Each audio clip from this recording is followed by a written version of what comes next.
Very intelligent people are equally susceptible to these biases. In fact, they may be more susceptible. A Nobel laureate proved that your intelligence has almost nothing to do with whether you'll be wealthy. And what most people miss, buried in his research, is a decision-making system that separates the top 1% from everyone else.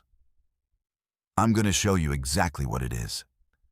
This is Daniel Kahneman.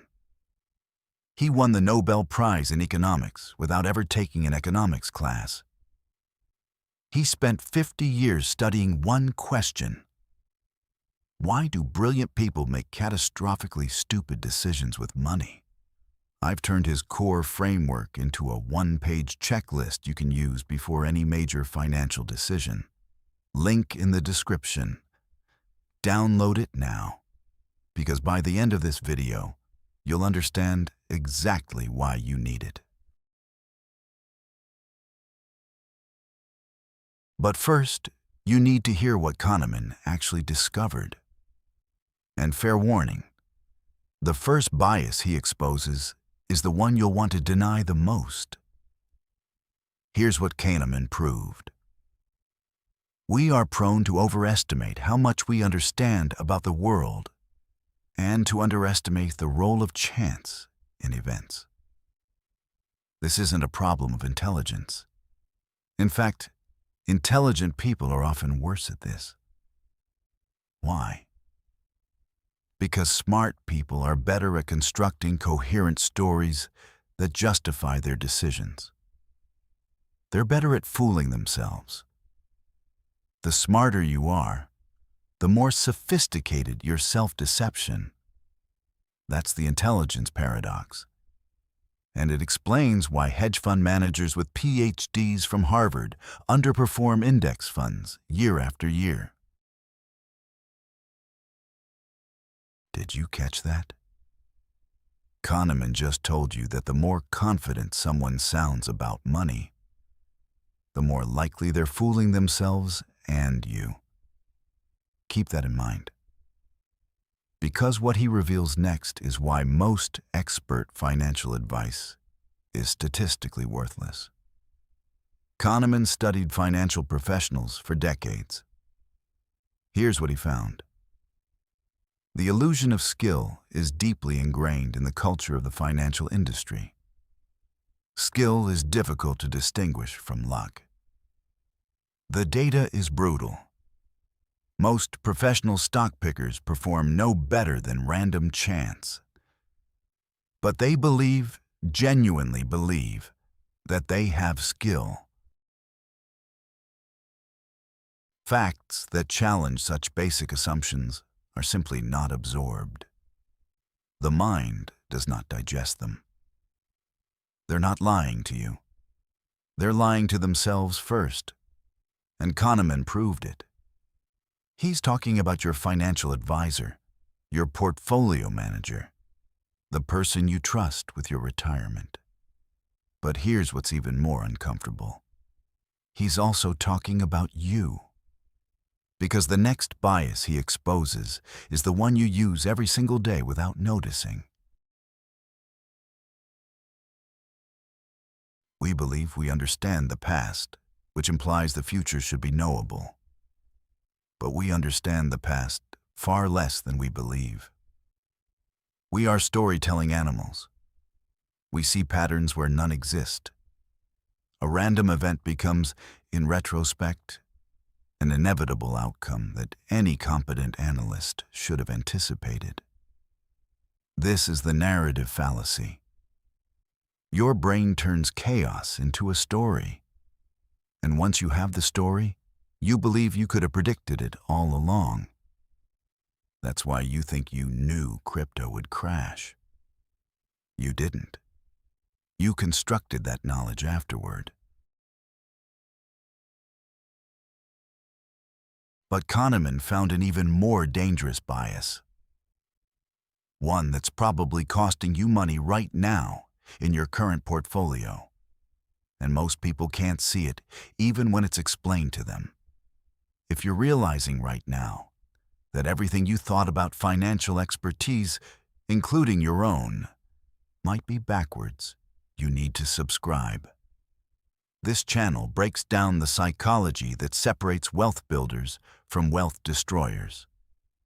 And the bias-proof decision checklist is in the description. 1 page, 4 questions. Use it before your next investment decision.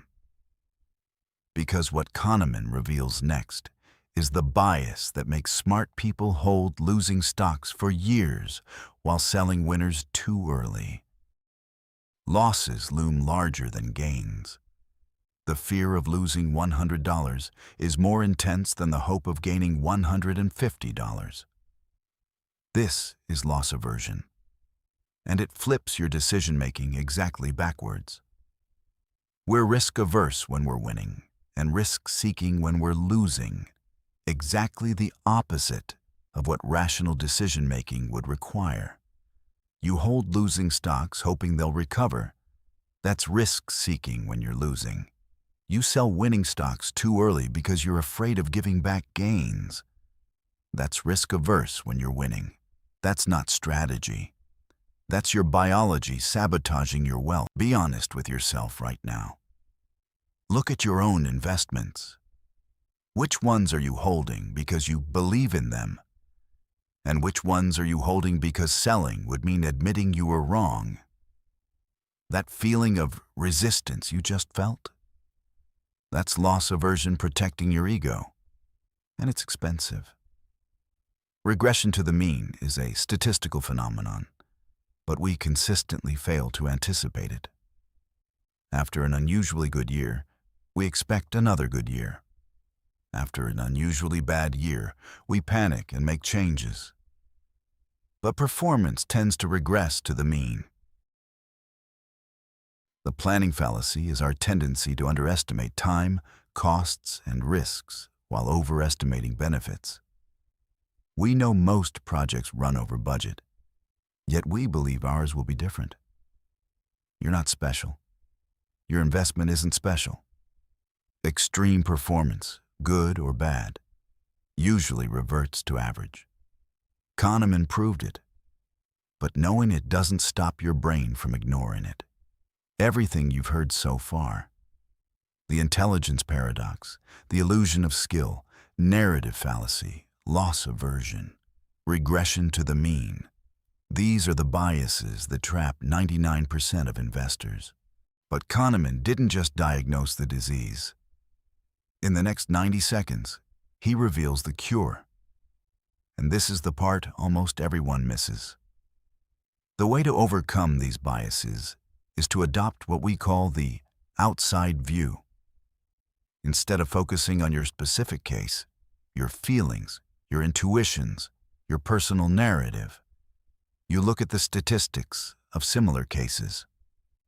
What happened to other people in similar situations? What is the base rate? This is uncomfortable. It requires you to ignore your gut, to distrust your story, to admit you're not special. But it works. The wealthy don't trust their instincts with money. They trust systems that protect them from their instincts. Here's how I've synthesized Kahneman's research into a system you can actually use. 1. Before any financial decision, ask, what happened to others who did this? Not what you think will happen, what actually happened to similar people. 2. Write down your prediction and your reasoning before you act. Your future self will thank you when hindsight bias tries to rewrite history. 3. If you're emotionally invested, you're compromised. Find someone who isn't to review your logic. 4. Build a pre-mortem. Assume your decision failed. What went wrong? This exposes blind spots your optimism is hiding. That's the system. 4 questions. 1 page. The checklist is in the description. Download it and use it. Remember the opening? Kahneman proved intelligence doesn't predict wealth. Here's what does. Immunity to your own biases. The wealthy don't have better instincts. They have systems that protect them from their instincts. You now have the same system. Use it. Drop a comment. What's one investment decision you made based on a story you told yourself? I'll share mine in the pinned comment. Kahneman identified one bias he called the most dangerous of all, and he only discussed it in depth once. I'm breaking that down next. Subscribe so you don't miss it.